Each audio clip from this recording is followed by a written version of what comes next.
Timeless, classic, wonderful music is what these ladies gave to us, man. Time after time again. With music careers, there's so many highs and lows, and a lot goes on behind the scenes that slows artists down. But these ladies were able to push through and survive, and they're always coming down my timeline. And now I'm wondering, what are they up to now? La la la la la la. Aw man, Amerie? Shit. When she first hit the music industry, she came through swinging with hits. Her first single was Why Don't We Fall in Love? And even though it never went #1 on the charts, in the streets, the homes, and mixtapes, this song was in heavy rotation and became a classic. On her follow-up album Touch, she would release another smash song, One Thing. Now this song is one of my all-time favorites.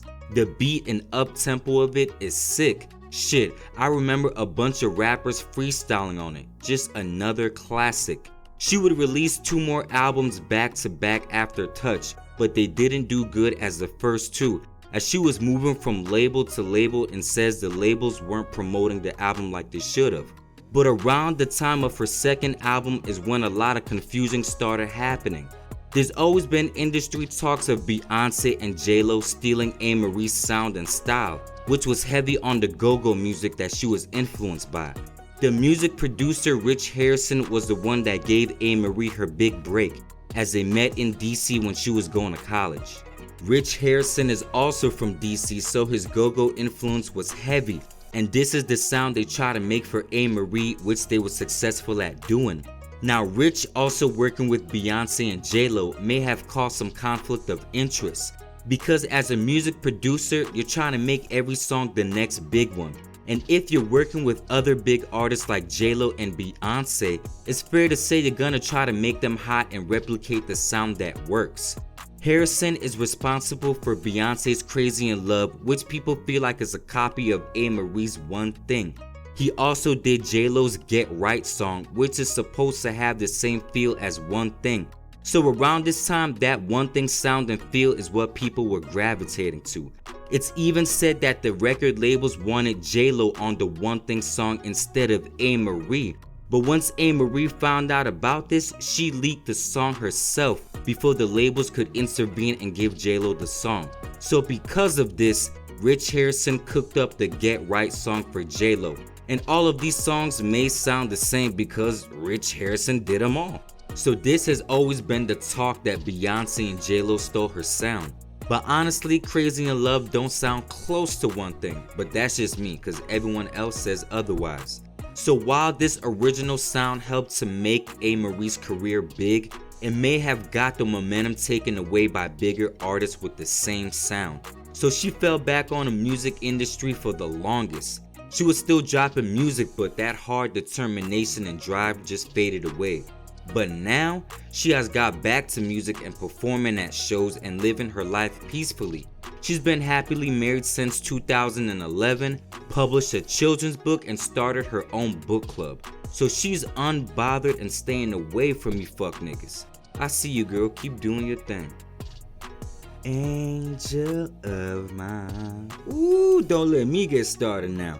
Monica. What else is there to say? One of our R&B divas that's held it down from the late 90s up to now? Shit, that's not an easy task. Growing up in Georgia, she started singing at a young age in the church. And when she got older, she had joined a church traveling choir called Charles Thompson and the Majestics. So she was crafting her skills among others. After performing at a talent show in Atlanta, producer Dallas Austin was there and very impressed by her skills, and signed her when she was only around 12 years old. She was a young grown woman doing her thing, and she would continue to rise up. She had some big moments in songs like I Will Cross the Ocean for You and so much more. And another thing that helped her grow into a woman was because Queen Latifah was her first manager and mentor. At that time, Queen Latifah was stepping into the women's movement with albums like Black Rain and Nature of a Sister. So she was in the hands of a real respected woman, and Monica would follow suit. One of her biggest breaks was when she collaborated with Brandy on The Boy Is Mine. That song was big for both of them, And I didn't know Monica punched the shit out of Brandy before they performed the song on stage together. Sheesh. She continued her rise to fame and was only getting better. She had got a revamp of her career when she started working with Missy Elliott and did the song So Gone, which took off. Over the course of the years, she would continue to make music but also wanted to start her family. She dated C Murder in her younger years and would later rekindle their love at an older age. This man has been locked up for 21 years. What kind of relationship was she trying to have with him? Yo, sometimes y'all women be lost, yo. She was married to former NBA player Shannon Brown for 8 years and they had a daughter together. But before Shannon, Monica was dating and engaged to Rocco, who she had her first 2 boys with. As of now, her new man is Ant the ladies man, but when I last checked both of their social medias, I didn't see the pictures, so we'll see. Currently, she's on tour with Nicki Minaj on the Gag City tour, and I'm sure she's working on new music. Can't wait to see what she comes up with next, as she has aged very beautifully in that voice of hers. Very special.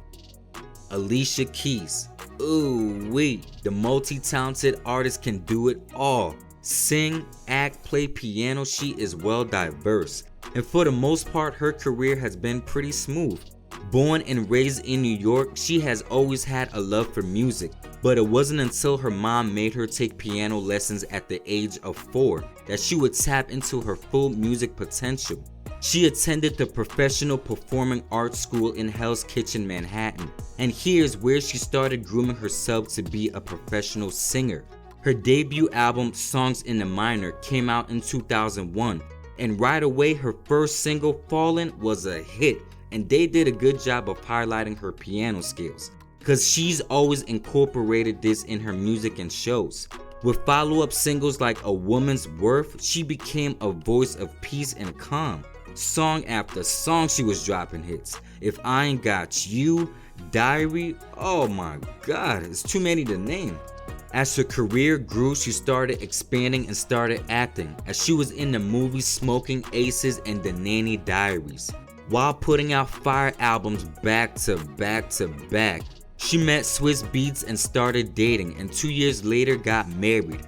For the most part, this is the only controversy that she's been in, because Alicia was accused of stealing Swizz Beatz from his then wife Mashonda, and people were calling her a homewrecker. Because Swizz Beatz was still married at the time he was seeing Alicia. Even Mashonda accused Alicia of having an affair with her husband while they were going through a rough time. But fast forward to today, Alicia and Mashonda are like best friends, always hanging out, going on family trips. I don't know how Swizz did it, but he did it. She's still working on music and currently directing a play called Hell's Kitchen on Broadway, which totally makes sense coming from her musical background.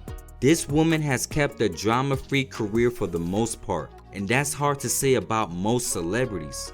But all 3 of these ladies have left an imprint in music, taking chances and risking creativity to give us the best music that's timeless for sure. And I'm glad that they seem happier than ever. Salute, ladies. Anyways, thanks for watching. Hit the like button and tell me what you think. I got another video coming soon on Eve. Who's that girl? Oh yeah, I can't wait. Anyways, it's your boy Top with Top This Hip Hop, and see you soon.